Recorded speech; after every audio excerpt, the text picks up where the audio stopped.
ডিমের বিরিয়ানির ছোট্ট একটা টিপস আমি আপনাদের সামনে শেয়ার করছি। মানে বাড়িতে কেউ না থাকলে ধরুন আপনাদের রান্না করতে ভালো লাগে না, কিন্তু একটু মুখরোচক খেতে গেলে এরকম ঘরে থাকা ডিম আলু দিয়ে বিরিয়ানি করে নেবেন।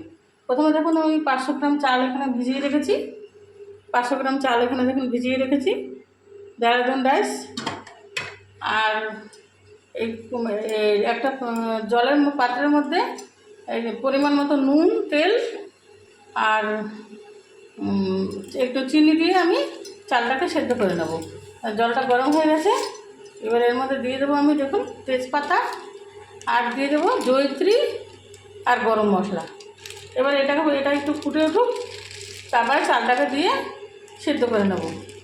আর এখানে দেখুন আমি বেরেস্তা বানিয়ে রেখেছি, ভাবলাম একটু আপনাদের সঙ্গে শেয়ার করছি যখন। আর ডিম সিদ্ধ করে নিয়েছি, আলু গোটা গোটা করে কেটে রেখেছি। চালটাকে আগে তৈরি করি, তারপরে আর পেঁয়াজ রসুন আদা দেখুন, পেঁয়াজ রসুন আদা আমি বেটে রেখেছি। দেখুন এটা আমি পেঁয়াজ রসুন আদা জিরে শুকনো লঙ্কা। এবারে চালটাকে সেদ্ধ করে নিয়ে ফিরে আসি। এরকম বন্ধুরা চালটা আমি জলটা ঝরিয়ে নিয়েছি, মানে 70% সেদ্ধ করে নিয়েছি, একদম ঝরঝরে দেখুন ভাতটা আছে। এবার আমি কড়াইতে তেল দিয়ে আর এদিকে ডিম সিদ্ধ বসিয়ে দিয়েছি। এবার আলুটাকে কষিয়ে নেব। আগে মশলা দিয়ে আলুটাকে কষিয়ে নিচ্ছি।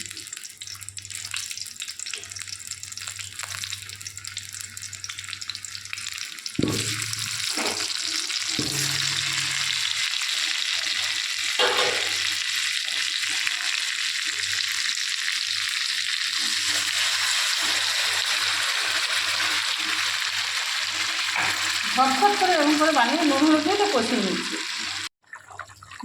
ডিম আলুটা প্রায় কষানোর থেকে একটু বেশি জল আছে। এবার আমি একটু গুঁড়ো দুধ এর মধ্যে দিয়ে দেবো।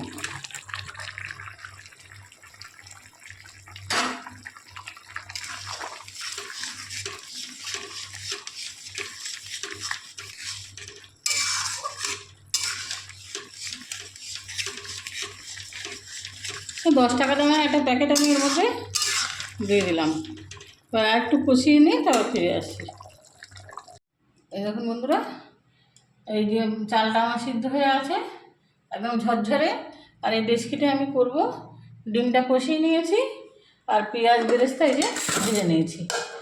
আমি প্রথমে একটুখানি ঘি এর মধ্যে লেয়ারটা তৈরি করার জন্য একটু ঘি প্রথমে দিয়ে দেবো।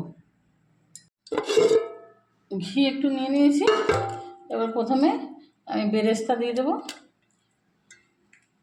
তারপর একটু চাল,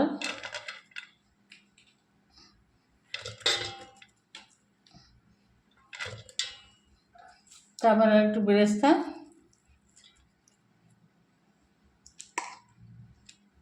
তারপর একটু ভাত,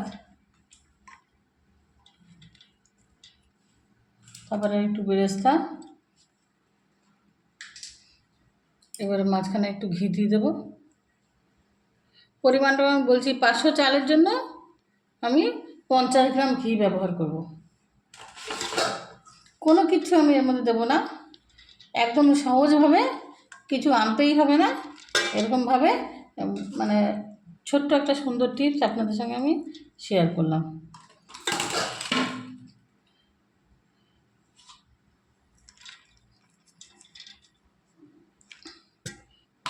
এবার দিয়ে দেবো ডিমটা। ডিমের কষাটা আবার দিয়ে দিলাম। এবার উপরে আর একটু ভাত দিয়ে দিলাম।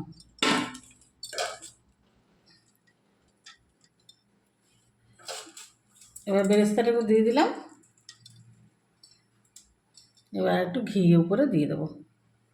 একদম সহজভাবে সুন্দর করে ডিমের বিরিয়ানি, বাড়িতে কেউ নেই আজকে, এইভাবে আমি তৈরি করলাম। এবার এটাকে চাপা দিয়ে